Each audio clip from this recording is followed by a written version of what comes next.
nuestros pasos, no dejará nuestros pies en el resbaladero. Por lo tanto, si yo voy caminando, aunque el precipicio esté... Amén. La palabra de Dios se lee en el nombre del Padre, del Hijo y del Espíritu Santo. Al día siguiente, cuando salieron de Betania, tuvo hambre. Y viendo de lejos una higuera que tenía hojas, fue a ver si tal vez hallaba en ella algo. Pero cuando llegó a ella, nada halló, sino hojas, pues no era tiempo de higos. Entonces Jesús dijo a la higuera: nunca jamás coma nadie fruto de ti. Y lo oyeron sus discípulos. Amén. Pueden sentarse. Varias cosas me gustaría tratar con ustedes el día de hoy con respecto a esta palabra. Mire, uno de los argumentos principales que utilizan los ateos para hablar en contra de la palabra es justamente este versículo. Este versículo nos plantea un Jesús airado, enojado, que decide maldecir una higuera que no tiene fruto en una temporada que no debe de dar fruto. La realidad es que si usted analiza detalladamente el versículo, tiene razón. Jesús maldijo a una higuera, maldijo un árbol que debía de dar fruto, pero no era tiempo de higos. Marcos lo describe completamente y claramente que no era tiempo de dar higos. La higuera no tenía que dar higos en ese tiempo. Imagínese como si fuera una mata de mango, una mata de aguacate, que yo la decida cortar porque en la época donde no tiene que dar mango, yo quería que diera mango. Tal vez para eso le parece como un Dios injusto, porque ¿por qué cortar un árbol que no está dando fruto en el tiempo que no tiene que dar fruto? Yo debería de cortarlo si no diera fruto en la temporada que tendría que dar fruto. Y fue justamente lo que Jesús hizo, y es cierto. Jesús lo hizo y no hay una explicación para eso. Pero eso solamente si lo vemos por arriba. Vamos a leer más detalladamente por qué Jesús decide cortar un árbol, maldecir una higuera en un tiempo que no daba fruto. Resulta que en Israel habían cierto tipo de higos que cuando sus hojas eran verdes y frondosas y tenían muchas hojas, podían dar frutos fuera de temporada. Y estas características le decían a una persona que supiera de este árbol que era asegurado que si fuera de su temporada tenía muchas hojas y sus hojas eran verdes, era seguro que iban a dar fruto fuera de temporada. Pero este árbol sí tenía muchas hojas, sí tenía sus hojas verdes, sus hojas frondosas, lo cual indicaba que debía de dar fruto fuera de temporada, pero aún así no dio fruto. Y usted dirá, pero ¿y qué tuvo que llevar al Señor a tener que maldecir a esta higuera? Incluso en la Biblia es el único milagro que se registra que Dios hizo un milagro de destrucción y no de creación. Un milagro donde Dios maldijo y no bendijo. Es el único lado donde dice que Dios hizo ese acto. Y usted dirá, ¿y por qué?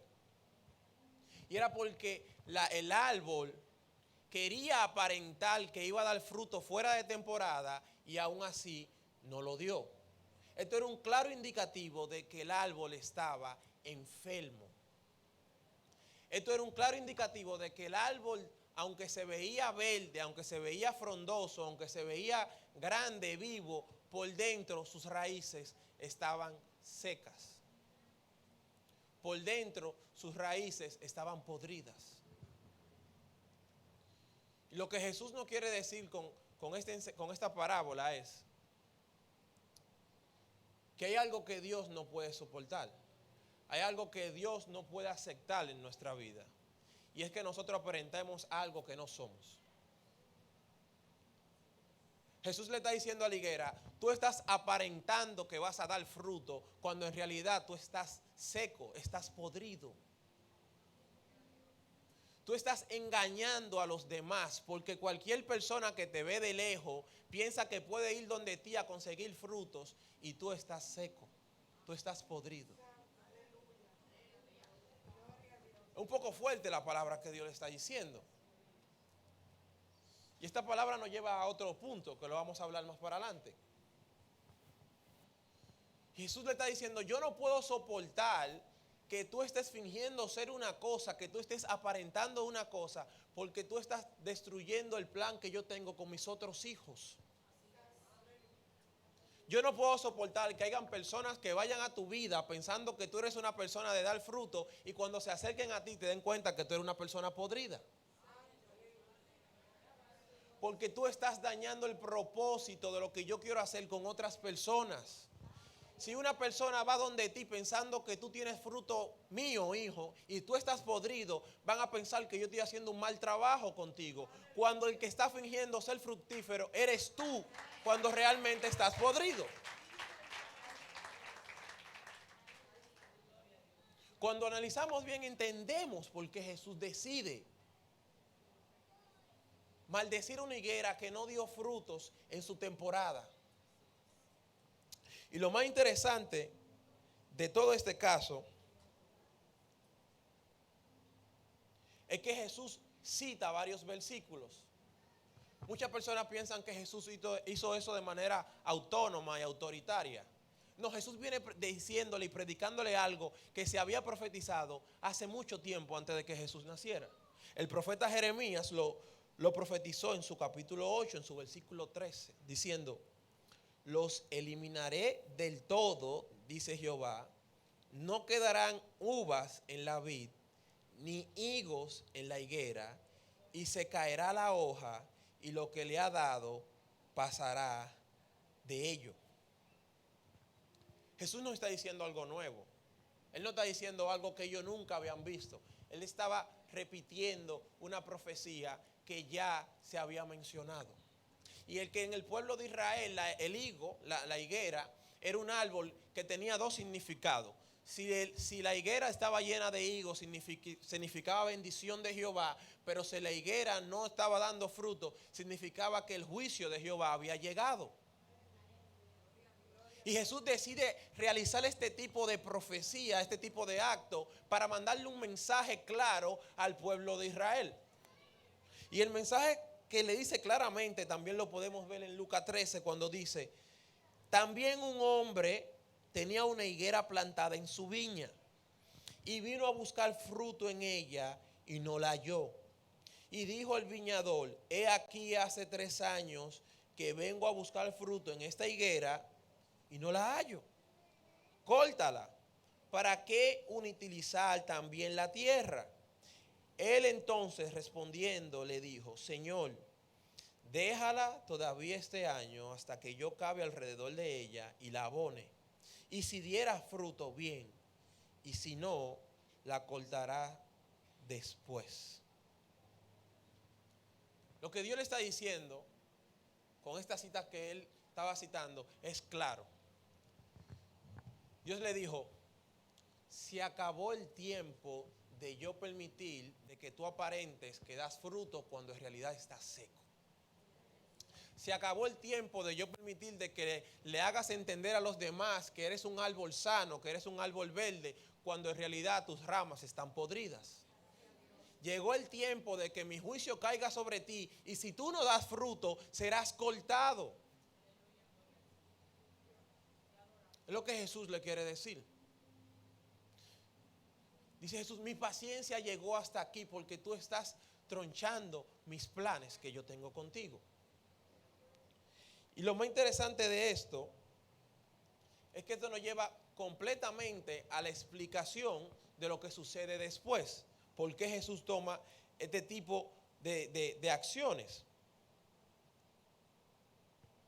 Y es que después que Jesús maldice la higuera y la higuera muere, 2 versículos más para abajo, la Biblia nos relata que Jesús fue a Jerusalén en el capítulo 15, y se encuentra con el templo de Jehová.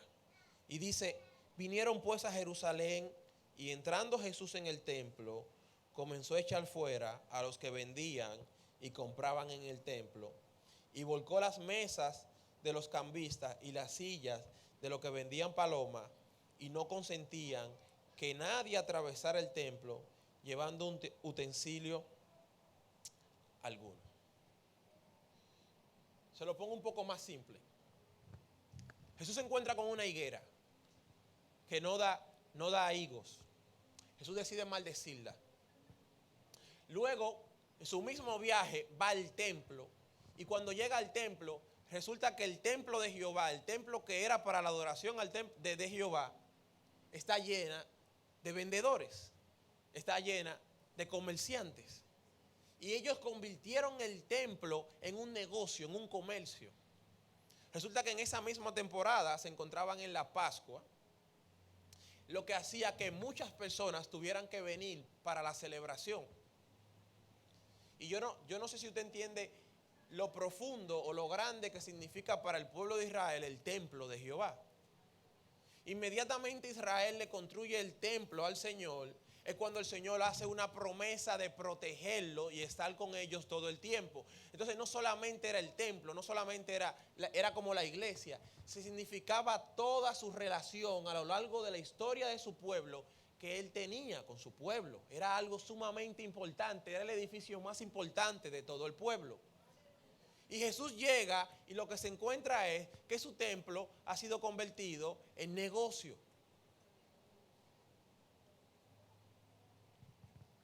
Como estaba la Pascua, llegaban muchas personas del extranjero y los líderes religiosos de ese tiempo, en vez de enseñarle al pueblo que se había llegado el juicio de Jehová porque no había dado fruto, lo que prefieren es convertir el templo del Señor en un mercado.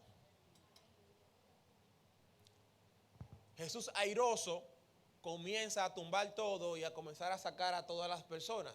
Podemos decir que es el capítulo donde vemos a Jesús más enojado en todo el relato de lo que nos cuenta la Biblia. Y es que Jesús le está diciendo de manera literal, ustedes se supone que tienen que estar en este templo adorándome y ustedes lo que están es sirviendo sus propios placeres. Se supone que en este templo ustedes deberían estar glorificando mi nombre y ustedes lo que están haciendo es beneficiándose para sí mismos. El lugar donde se había adorado al Señor por años ahora es una cueva de ladrones. Esas son las palabras que Jesús utiliza literalmente para este pueblo. Dice justamente en el versículo 17, y les enseñaba diciendo, ¿no está escrito? Mi casa será llamada casa de oración para todas las naciones, mas vosotros la habéis convertido en cueva de ladrones. Lo interesante de todo esto es que en algunos versículos que podemos ver en los evangelios, Jesús cita ciertas referencias a otros versículos. Y este fue un caso de ello. Cuando Jesús menciona eso, hace dos citas, que es la que yo quiero compartir justamente el día de hoy con ustedes. La primera cita que Jesús cita cuando menciona esta palabra es Isaías 56, donde dice, yo los llevaré a mi santo monte y los recrearé en mi casa de oración. Sus holocaustos y sacrificios serán aceptados sobre mi altar, porque mi casa será llamada casa de oración para todos los pueblos, dice Jehová el Señor, el que reúne a los dispersos de Israel, aún juntaré sobre ellos a sus congregados. Jesús no está mencionando algo nuevo. Jeremías lo había dicho, Isaías ya lo había dicho, y varios profetas antes lo habían mencionado. Que vendría un tiempo donde habían personas que van a comenzar a fingir que son árboles verdes, árboles de fruto, pero en realidad lo único que han hecho es que han convertido el templo del Señor en cueva de ladrones. Esto no es nuevo lo que Jesús está diciendo. Jesús solamente está reconfirmando algo que ya habían mencionado. La otra cita que le está mencionando era que en el pueblo de Israel tenían una creencia con respecto al Mesías. Ellos pensaban que cuando el Mesías llegara, iba a sacar de su pueblo, iba a sacar de Israel todos los extranjeros y iba a proteger a los judíos. Pero resulta que el Señor llega al templo y lo que encuentra es que los propios judíos son los que han convertido su casa en una cueva de ladrones. Cualquiera pensará que Jesús llegará y va a sacar a todos los extranjeros y va a defender a los judíos. Pero Jesús le dice justamente lo contrario. Lo que se supone que están hechos para mi adoración, lo que se supone que están hechos para que me ore, lo que yo hice pacto con ellos, lo que yo hice promesa con ellos, son los que han convertido mi propia casa en una cueva de ladrones. Y Jesús decide hacer totalmente lo contrario. Jesús expulsa a todos los judíos y le dice, si los gentiles son los que me quieren adorar, déjalo que le adoren. Si los de allá afuera son los que me quieren adorar, déjalo que me oren. Si los de allá afuera son los que quieren hacer pacto conmigo, déjalo que hagan pacto. No me importa si el que me va a adorar es judío, no me importa si el que me va a adorar es mexicano, si es israelí, si es de cualquier nacionalidad, que me adore el que me quiera adorar, pero mi casa será llamada casa de oración. Jesús le dice, no me importa quién es que está adorándome, no me importa de dónde que viene el que me quiere orar, pero aquel que me quiere orar y que me quiere orar y que me quiere adorar es bienvenido a mi templo. Si lo de mi propia gente son los que están fingiendo ser fructíferos y son secos, pues no lo quiero en mi hogar. Si hay higueras que están fingiendo, dando higo y son falsas, pues yo la voy a maldecir porque hay otras higueras que sí están dispuestas a dar frutos.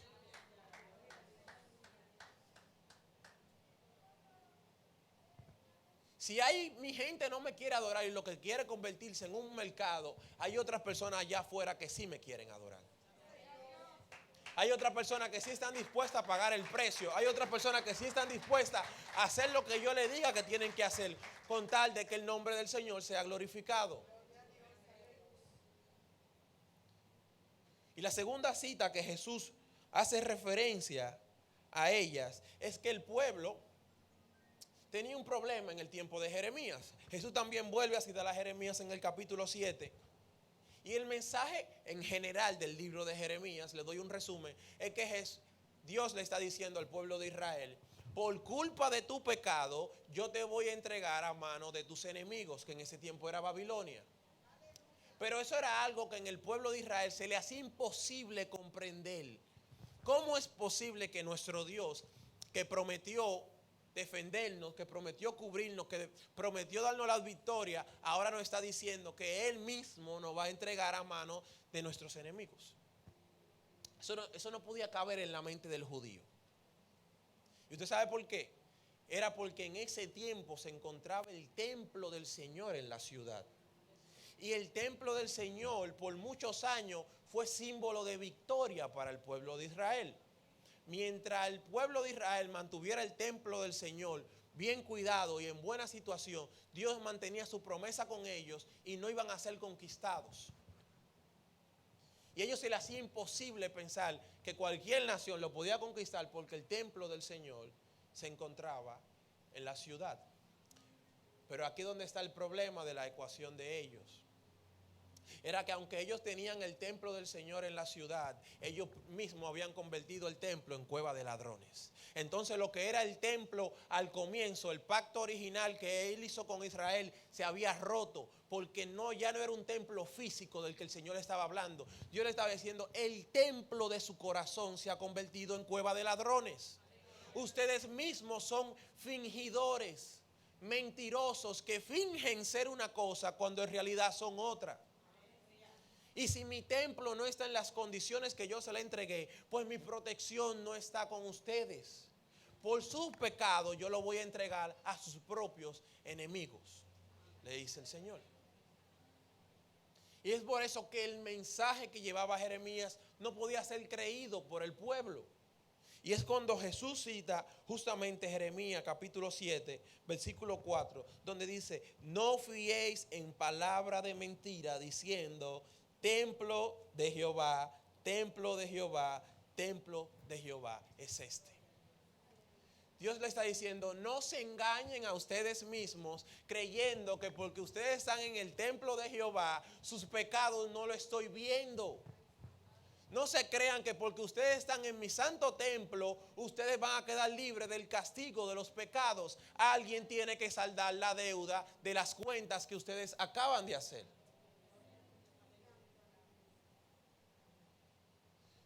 Dios lo que le está diciendo, ustedes son hipócritas, ¿saben por qué? Porque ustedes hacen sus pecados, ustedes hacen sus fechorías y luego creen que yendo al templo de Jehová tienen la protección y no pueden ser condenados de pecados. Es como si Dios le estuviera diciendo literalmente, tú haces y deshaces allá afuera y tú crees que viniendo aquí, diciendo do amén, do aleluya, ya todo pasó y nada te va a pasar. Ya todo está bien. Ustedes creen que guardando el sábado, sencillamente, yo no estoy viendo sus pecados y dice el Señor, son como el higo que no da fruto y tienen que ser maldecidos y cortados. Palabra fuerte le está diciendo Jesús. Yo sé que este tipo de mensaje no es muy bueno, pero denme un par de amén de vez en cuando.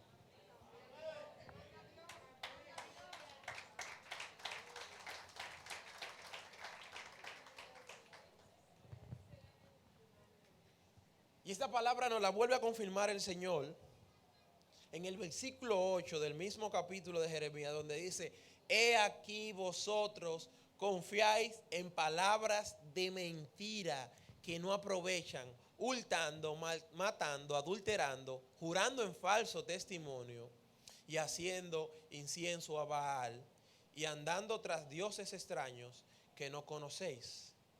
Vendréis y pondréis delante de mí en esta casa sobre la cual es invocado mi nombre y diréis, librados somos para seguir haciendo todas estas abominaciones. Dios le está diciendo, ustedes van y hurtan, roban, maldicen, dan falso testimonio. Y luego ustedes vienen ante mi templo donde mi nombre es invocado y dicen, librados somos. Como si yo no estoy viendo todas sus abominaciones.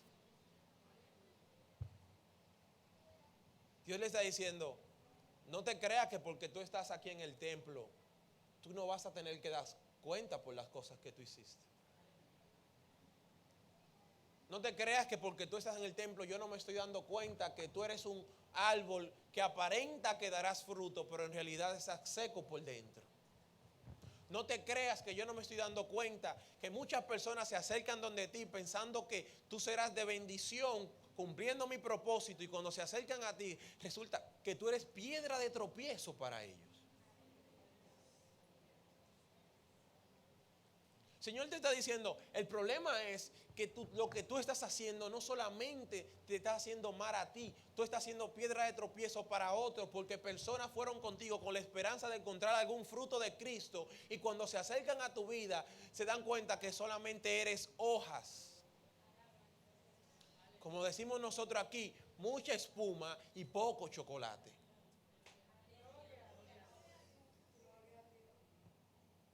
Hijo mío, yo puedo aceptar que tú caigas. Yo puedo aceptar que tú falles. Yo puedo aceptar que te equivoques. Pero lo que no puedo aceptar es que finjas ser fructífero cuando en realidad eres de maldición. Porque vas a arrastrar a otros a tu misma condición. Eso es lo que yo no puedo aceptar. Hijo mío, si no das fruto, serás maldito y te secarás. Es un mensaje sumamente importante lo que le está diciendo Jesús. Y en el versículo 11 dice, es cueva de ladrones delante de vuestros ojos esta casa sobre la cual es invocada mi nombre. He aquí que yo también lo veo, dice Jehová. Isaías y Jeremías, 400 años antes de que Jesús naciera, dicen las mismas palabras. Lo que nos lleva a preguntar a nosotros,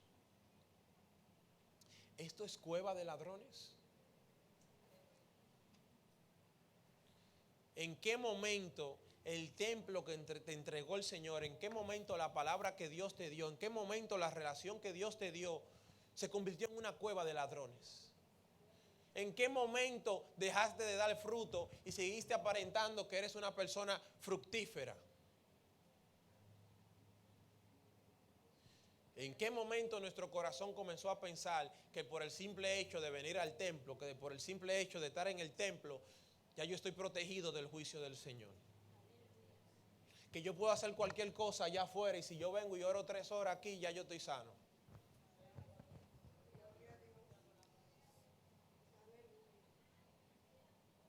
¿En qué momento yo pensé que porque el templo del Señor está en el centro de mi ciudad, Dios no me puede entregar a mis propios errores y dejar que me consuman? Y esta situación trajo más cosas que se acercaron a la vida de Jesús. Justamente después de estos eventos, al día siguiente, es cuando los escribas se acercan a Jesús y le preguntan a Jesús, ¿con qué potestad haces lo que haces? Porque Jesús acaba de hacerle el irrespeto más grande que él podía hacerle a los escribas, a los religiosos de ese tiempo. Ellos eran los líderes religiosos, o sea que ellos tenían la voz y la autoridad para hacer lo que ellos querían, y ellos mismos fueron los que implantaron el comercio dentro del templo, y viene una persona de afuera que dice ser el Hijo de Dios y lo saca. Está completamente violentando su autoridad. Y ellos ya no podían aguantar esto, ya ellos no podían decir, oye, no podemos permitir que él siga haciendo y deshaciendo como él quiere. Y es donde ellos deciden enfrentarlo. Pero lo más interesante es que ese día anterior todo lo que hizo Jesús fue destruir. Pero el día siguiente Jesús hizo 3 milagros de sanación. Sanó al paralítico del pozo. Sanó al paralítico que lo habían bajado del techo. Como Jesús diciéndonos, yo quiero que sepan que hay un grupo que no da fruto, que ese grupo será cortado, que ese grupo será maldito, que ese grupo por fingir lo que no es, será eliminado. Pero hay otro grupo que no es que ellos están fingiendo, es que ellos han caído, ellos han pecado, pero ellos han reconocido su error y esas personas serán sanadas. Hay otro grupo que dice, Señor, mira, no fue que yo quise, fue que yo pequé, ayúdame, porque no quiero seguir pecando. Y Él te está diciendo, hijo mío, yo sí conozco tu corazón. Yo sí veo que tú no quieres aparentar ser una persona sana cuando en realidad estás enfermo. Es cuando Jesús llega justamente a nuestra vida y nos dice, ¿quieres ser sano? Jesús sí sabe que hay un remanente. Pero hay otro remanente que Él no va a tener piedad con ellos. Hay otro remanente que Dios le está diciendo, ustedes van y hurtan, ustedes van y roban, ustedes van y hacen y deshacen allá afuera. Y ustedes creen que viniendo aquí donde mi nombre es glorificado, ustedes no han convertido esto en una cueva de ladrones. El término cueva de ladrones era muy utilizado en Israel porque Israel se encontraba alrededor de muchas montañas. Como había muchas montañas, había muchas cuevas. Y los ladrones, para evitar y escapar de la justicia, terminaban ocupando esas cuevas alrededor de Israel hasta que podían ser libres de la justicia. Y era muy famoso que se hicieran cuevas de grupo de ladrones en ese tiempo. Y es justamente lo que nosotros hacemos con nuestra vida. Después que hacemos nuestras fechorías, después que hacemos nuestros pecados, nos escondemos porque no queremos que nadie nos vea. Y lo interesante es que cuando alguien sabe que la hizo mal, no quiere encontrarse con nadie de la iglesia. ¿Usted sabe por qué? Porque ellos no es que el otro lo va a culpar. Es que la misma conciencia de pecado que tienen adentro de ellos, con el simple hecho de ver a alguien de la iglesia, les recuerda lo mal que está su vida y se sienten culpables de lo que hicieron. Las personas que ellos vean ni siquiera tienen que hablar y ellos ya están sintiendo culpa en su interior. Porque es la propia conciencia de pecado que te tiene cauterizado. Y así es que trabaja el Espíritu Santo. Yo no tengo que irte a decir porque tú mismo sabes. La higuera sabía que no estaba dando fruto y aún así seguía aparentando que era fructífera. Y el Señor lo que nos está diciendo claramente, hermosa iglesia, es: yo puedo aceptar que tú caigas, yo puedo aceptar que tú peques, yo puedo aceptar que tú te equivoques, pero no voy a aceptarle a nadie que quiera fingir ser algo que no es en mi reino. No voy a fingir no voy a dejar que tu falsedad contamine a otros. Porque otro que va subiendo va a pensar que esa actitud es una actitud buena. Otro que acaba de llegar de la iglesia va a decir, pero fulano es un hipócrita. Pues esto es lo que está lleno de hipócritas. Y va a pensar que el pueblo de Dios es hipócrita completo. Si tú quieres arruinar tu vida y tu propósito, lo puedes hacer, pero no arruines la vida de otros. Y eso es lo complicado del testimonio. El testimonio es muy fácil de destruir, pero es muy complicado de mantener. La segunda ley de la termodinámica explica, y de la creación dice, que todas las cosas en el universo tienden a la descomposición. Por lo tanto, todas las cosas que usted ve en este mundo, sin que nada le esté afectando, van a terminar descomponiéndose. Es una realidad. Usted puede dejar un plato, aunque lo tenga congelándose en el freezer a la temperatura más fría, eventualmente va a terminar descomponiéndose. Lo cual nos lleva a la segunda ley, que dice que se necesita más energía para crear algo que para destruirlo. ¿Por qué? Porque las cosas se pueden destruir por sí solas. Los científicos creen que se necesita hasta 4 veces más energía para crear algo que para destruirlo. Destruir un edificio te puede tomar minutos y construirlo te puede llevar meses. ¿Usted sabe qué significa esto, queridos hermanos? Construir lo que Dios te dio en tu vida es mucho más difícil que llevarlo a la ruina. Llevarlo a la ruina es muy fácil. Llevarlo a la ruina es sencillamente decir, ya yo no voy a seguir el plan de Dios. Ese es el camino fácil, ese es el camino sencillo. Ya yo no te voy a obedecer, yo me voy de la iglesia, que hagan lo que ellos quieran. Pero lo difícil es mantener lo que Dios me dio. Difícil es yo poder construir la palabra que Dios me dio, porque lo primero que yo tengo que hacer es creer en ella.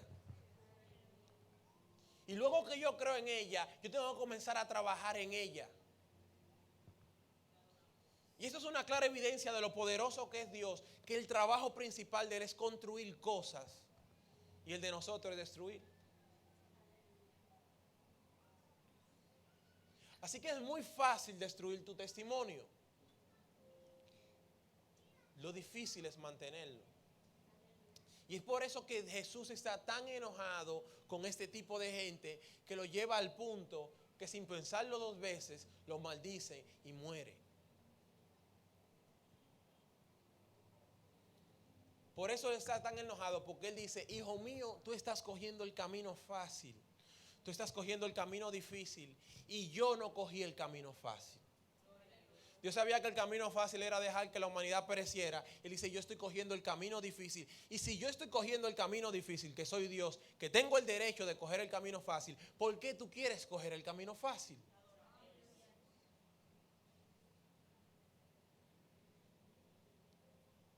Esta es la misma parábola en la que nos lleva al rico, al joven rico.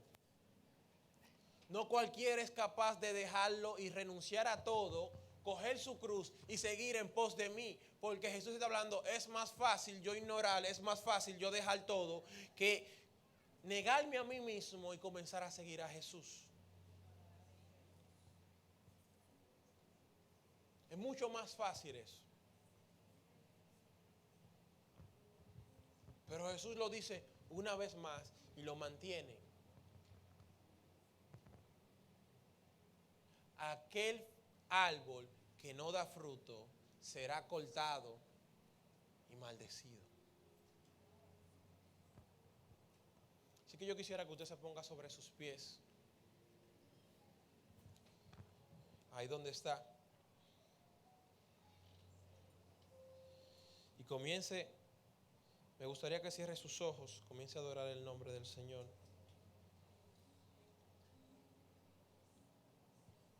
Y yo solamente quiero que usted piense en una palabra.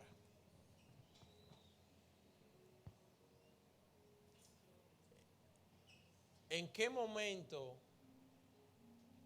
yo aparenté ser un árbol que da fruto y no lo fui? ¿En qué momento una persona se acercó a mi vida pensando que yo era de bendición y yo mismo fui piedra de tropiezo para esa persona? ¿En qué momento yo hice y deshice allá afuera y llegando aquí a la iglesia yo pensaba que por el simple hecho de venir a la iglesia ya yo estaba absuelto de mis deudas, de mis pecados? ¿En qué momento nuestro ego llegó a ser tan grande? ¿En qué momento la soberbia que había en mí me llegó a pensar que yo me podía escapar de la ley de Jesús? Hermano, este es un mensaje que le está hablando más fuerte a los que tienen más tiempo que a los nuevos. Porque si hay algo que nosotros pensamos que nos da cierto privilegio sobre Dios, es porque pensamos que tenemos más tiempo sirviéndole. Comenzamos a pensar como que ya no sabemos el sistema, ya no sabemos los trucos, los códigos, ya sabemos qué hacer, qué no hacer. Y Dios te está diciendo claramente, no me importa si tú eres nuevo, no me importa si tú tienes 90 años sirviéndome. Yo lo único que necesito es que mi casa sea llamada casa de oración.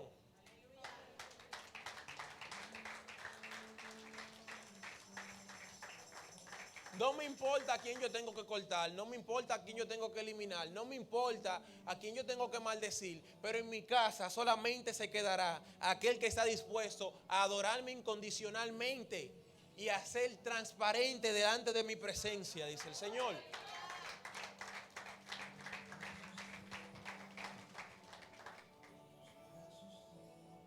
No es por nada que el Espíritu Santo dice que yo acepto a aquel que es puro y limpio de corazón, aquel que se arrepiente verdaderamente, aquel que no me está guardando apariencia. Y es que la apariencia lo único que hace es retener el proceso de sanación en tu vida, porque tú piensas que te estás engañando a ti mismo. Tú piensas que tú eres santo, tú piensas que ya estás sano, que ya sobrepasaste esa prueba. Y déjame decirte, querido hermano, que tú estás peor que antes, que cuando comenzaste. Gracias, Señor. Gracias, Espíritu Santo. Gracias, Señor. Si se la sabe, puede adorarle. Gracias, Padre eterno. Gracias, Espíritu Aleluya. Santo. Gracias, Señor. Gracias, Padre. Medio del dolor me has Te glorificamos, Señor, abrazado. te enaltecemos, decimos lo grande que tú eres para Tú nuestra las vida, has Señor. secado, no hay otro lugar. Al Señor, que Él que sostiene nuestros pasos no dejará nuestros pies en el resbaladero. Por lo tanto, si yo voy caminando, aunque el precipicio esté de frente, yo sé quién fue que me sostuvo. Bendito sea el Señor, que Él que sostiene nuestros pasos no dejará nuestros pies en el resbaladero. Por lo tanto, si yo voy caminando, aunque el precipicio esté de frente, yo sé quién fue que me sostuvo. Bendito sea el Señor, que Él que sostiene nuestros pasos no dejará nuestros pies en el resbaladero. Por lo tanto, si yo voy caminando, caminando, aunque el precipicio esté de frente, yo sé quién fue que me sostuvo. Bendito sea el Señor, que Él es el que sostiene nuestros pasos, no dejará nuestros pies en el resbaladero. Por lo tanto, si yo voy caminando